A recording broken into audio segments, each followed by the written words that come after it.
तो मैं तो बहुत खुश हो गई यार, बहुत जल्दी जल्दी भागा, घर से निकला। मम्मी बोल रही है कहाँ पे जा रहे हो? मैंने बोला कुछ नहीं, हटो, मेरा अप्रेजल होने वाला है। तुरंत कैब बुक की।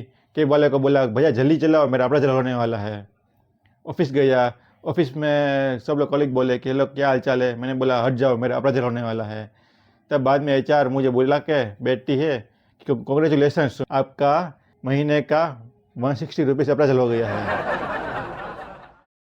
आप में से बहुत लोग कॉर्पोरेट में जॉब करते होंगे। उसको मेरी एक ही रिक्वेस्ट है कि मेरा रिज्यूमे लेके बस मुझे जॉब लगवा दो प्लीज़। क्योंकि मैं जहाँ पे जॉब करता हूँ वहाँ पे तो मेरी फट गई है भाई। वो लोग मुझे 3 साल से अप्रेजल के लिए बोल रहे हैं, पर उसने अभी मेरा ऑपरेशन किया है। मैं एक्चुअली वर्क फ्रॉम होम करता हूँ।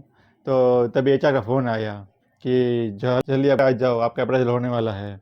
तो मैं तो बहुत खुश हो गई यार, बहुत जल्दी जल्दी भागा, घर से निकला। मम्मी बोल रही है कहाँ पे जा रहे हो? मैंने बोला कुछ नहीं, हटो, मेरा अप्रेजल होने वाला है। तुरंत कैब बुक की। कैब वाले को बोला भैया जल्दी चलाओ, मेरा अप्रेजल होने वाला है। ऑफिस गया। ऑफिस में सब लोग कॉलीग बोले कि हेलो क्या हाल चाल है? मैंने बोला हट जाओ, मेरा अप्रेजल होने वाला है। तब बाद में एचआर मुझे बुला के बैठती है कि कॉन्ग्रेचुलेसन, आपका महीने का 160 रुपीज़ अप्रेजल हो गया है। एचआर बोली कि क्या हुआ, आप खुश नहीं लग रहे? मैंने बोला कि मैं खुश नहीं, मैं डरा हुआ हूँ अभी। मैं बस अभी ये सोच रहा हूँ कि इस 160 रुपये में शायद इनकम टैक्स की रेड ना पड़ जाए। इतना कम अप्रेजल कौन देता है यार? मैं जब कैफ से यहाँ पे आया उसका ही किराया 200 रुपये था। ज़रा से भी वैल्यू नहीं है एम्प्लॉय की। और सब लोग बोलते हैं कि एआई जॉब खा जाएगा। ये एआई ये खाएगा हमारी जॉब। 160 रुपये इंक्रीमेंट हुई है मेरी। और एआई का सब्सक्रिप्शन 300 रुपये का आता है। और सिर्फ इतना ही नहीं कि 300 रुपये भी लेके एआई अपनी जॉब कर देगा। क्योंकि इंडिया में ये सब नहीं चलता भाई। इंडिया में आपको मैनेजर के काम करने से ज़्यादा मैनेजर की तारीफ ज़्यादा करनी होती है, उसकी चाटनी ज़्यादा होती है। तो ये क्या कर पाएगा ये सब कुछ? हमारे यहाँ पे चैट जीपीटी नहीं, चाट जीपीटी चाहिए, तभी एआई वर्क करेगा यहाँ पे। और वो उसका भी सब्सक्रिप्शन तो कंपनी को परोड़ेगा ही नहीं। क्योंकि उससे भी कम में यहाँ पे आजकल के बंदे नौकरी करते हैं। और ख़ासकर जो लोग बड़ी बड़ी सॉफ्टवेयर कंपनी में काम करते हैं उसकी तो जॉब एआई खा ही नहीं सकता। क्योंकि इसके सॉफ्टवेयर ही ऐसे होते हैं हर वक्त अपडेट रिस्टार्ट ये चलता रहता है। उसमें एआई के चलने के टाइम मिलेगा तो एआई चलेगा नहीं। और मालूम है ये बड़े बड़े सॉफ्टवेयर कंपनी के ओनर क्या करते हैं? डोली चाय वाला के पास जाके चाय पीते हैं। एक तो चाय वाले को ऑफिस की ज़रूरत क्या पड़ती है वो मुझे नहीं मालूम। सब लोग आते हैं और उसको कुटने की आवाज़ सुनाई देती है, ढ ढ ढ ढ। सब लोग बोलते हैं कि ये क्या कर रहे हैं? तो स्टाफ आंसर देता है कि सर चाय अदरक कूट रहे हैं चाय के लिए। और एक तो हमारे मैनेजर को भी कोई भी काम अर्जेंट में चाहिए होता है 2 मिनट में, कि भाई ये काम जल्दी कर देना, ये काम टाइम सेंसिटिव है, ये काम अर्जेंट है, और ये काम क्लाइंट हमारे पीछे पड़ा हुआ है तो ये काम कर ही देना। एक रिपोर्ट थोड़ी सी लेट बन जाए तो ऐसा लगता है कि हमारी कंपनी लॉस में चली जाएगी, इंडिया का जीडीपी गिर जाएगा। मुझे फाइनेंस मिनिस्टर के आगे थमा देंगे और बोलेंगे कि ये लो अब चलाओ देश। और रिपोर्ट टाइम से बनेगी भी कैसे? क्योंकि हमारे अंडर जो काम करने आए होते हैं जेंजीस, उनसे एक बार आप काम करके देखो। मैनेजर ने मुझे प्रोजेक्ट दिया था, मैंने उसका एक प्रेजेंटेशन मेरे असिस्टेंट को दिया, बोला कि ट्यूसडे को क्लाइंट को चाहिए ये पीपीटी, तो मुझे मंडे शाम तक ये सबमिट कर देना। मंडे शाम को मैंने उनसे पूछा कि वो रिपोर्ट बन गई? तो बोलती है नहीं। मैंने बोला नहीं, उनसे आगे उनसे आगे तो एक्सक्यूज आता है ना कि नहीं, सिर्फ नहीं किया है। तो बोलती है कि मेरे नेल पेंट्स टूट गए थे। एक बार मैंने तो बोला कि तुम्हें तो एक्स लुकअप ही लगाना था। तो उसने बोला कि X is not part of my life, is to war energy, ऐसा करके बोला। मैंने कहा कि इतनी सी सैलरी थी मेरी, वो भी तेरी वजह से चली जाएगी। और मेरा हाइब्रिड मॉडल है, मैं कभी कभी घर पे काम करता हूँ और कभी कभी ऑफिस में मेरा वर्क होता है। पर जब घर पे काम करता हूँ तो मालूम है फीलिंग कैसी आती है? डिलीवरी बॉय की, बेटा दूध ख़त्म हो गया लेके आ, अदरक ख़त्म हो गई लेके आ।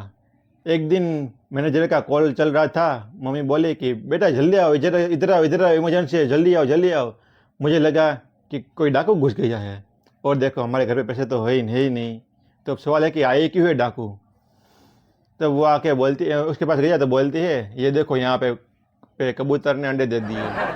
मैनेजर वहाँ पे मेरा कॉल पे वेट कर रहा है और मैं यहाँ पे कबूतर को देख रहा हूँ और सोच रहा हूँ ये कबूतर की लाइफ भी हमारे इससे बेहतरीन है, उसका भी बंद मिल जा रहे हैं यार, उसकी भी लव लाइफ काफ़ी सही है कि सुबह उठो, खाना मिला तो मिला, नहीं तो कबूतरी के साथ चले गए घूमने के लिए, और हमारे घर पे आके बोले कि ये देखो मेरी लुगाई प्रेग्नेंट है तो उसको अंडे देने दो प्लीज़।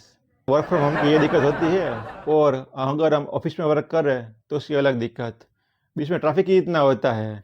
हर रोज़ सुबह मैं यही सोच के जाता हूँ कि आज ऑफिस में कुछ कर गुजरूँगा, और ऑफिस जाके जाते जाते मुझे पता चलता है कि आज मैं कुछ करके गुजर ही जाऊँगा। भाई मैं ऑफिस में घर से ऑफिस तक जाता हूँ तब 10 किलोमीटर के लिए मुझे 2 घंटे लगते हैं, इतना ट्रैफिक होता है। मैंने भाई अपनी दाढ़ी मुझको ग्रो होते हुए देखा है इतना टाइम लगता है। और ऑफिस से और घर से जब ऑफिस में जाओ तब सिक्योरिटी वाले की भी अलग ही खिचपिच होती है। एक दिन मैं आईडी कार्ड भूल गया तो बोल रहा है कि हम आपको ऑफिस नहीं जाने दे सकते क्योंकि हम आपको वेरीफाई नहीं कर पाएंगे कि आप हमारी कंपनी में काम कर रहे हो या नहीं। मैंने कहा कि मैं सुबह के 2 घंटे निकल कर 10 किलोमीटर की सवारी करके मैं ऑफिस में आया हूँ, और ऐसा कौन सा बंदा होगा जो सुबह उठ के 2 घंटे तक 10 किलोमीटर की ट्रैवलिंग करेगा, फिर दूसरी कंपनी में जाएगा और दूसरों के लिए वर्क करेगा। मेरा वर्क क्या काफ़ी नहीं है, एक तो सुबह उठते वक्त ही मेरे पास हज़ारों लिस्ट बन जाती है कि आज क्या काम करने का है, और शाम को घर जाते वक्त मेरे पास पूरा पेपर भर जाता है कि आज क्या काम किया और कल क्या काम करना है।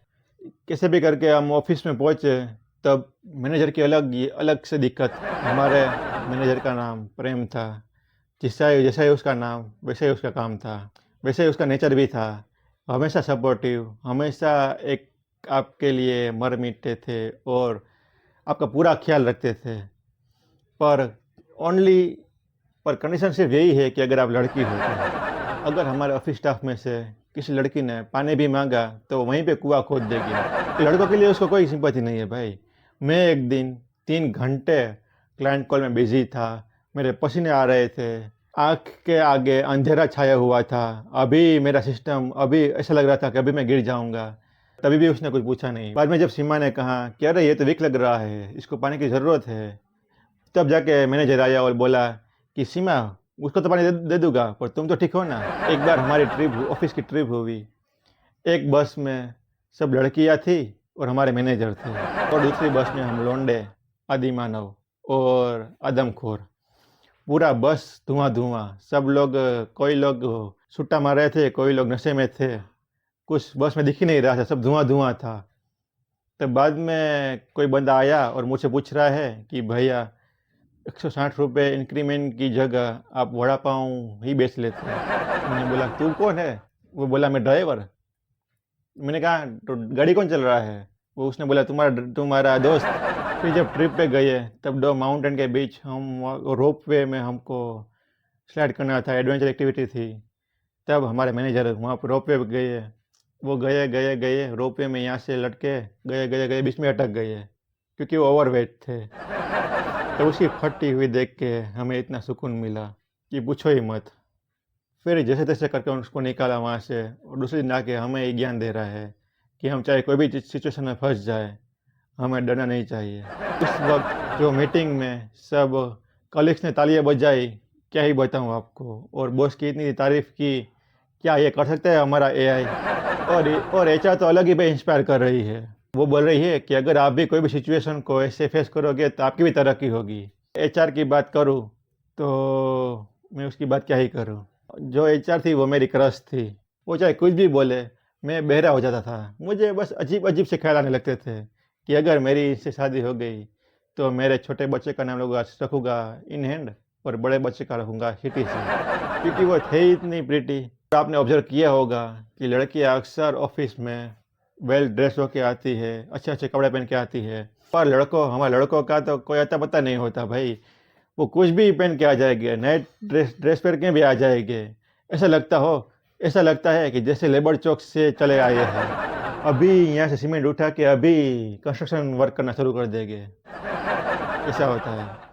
और जब कोई उनसे पूछे कि भाई आप ऐसे क्यों आते हो, तब बोलते हैं कि 160 रुपये में तो यही आता है भाई साहब। तो यही थी हमारी stand up comedy. Thank you very much. तो आज के लिए इतना ही। अगर कोई सजेशंस हो तो कमेंट में ज़रूर बताइएगा। मिलते हैं अगले वीडियो पे। Peace out.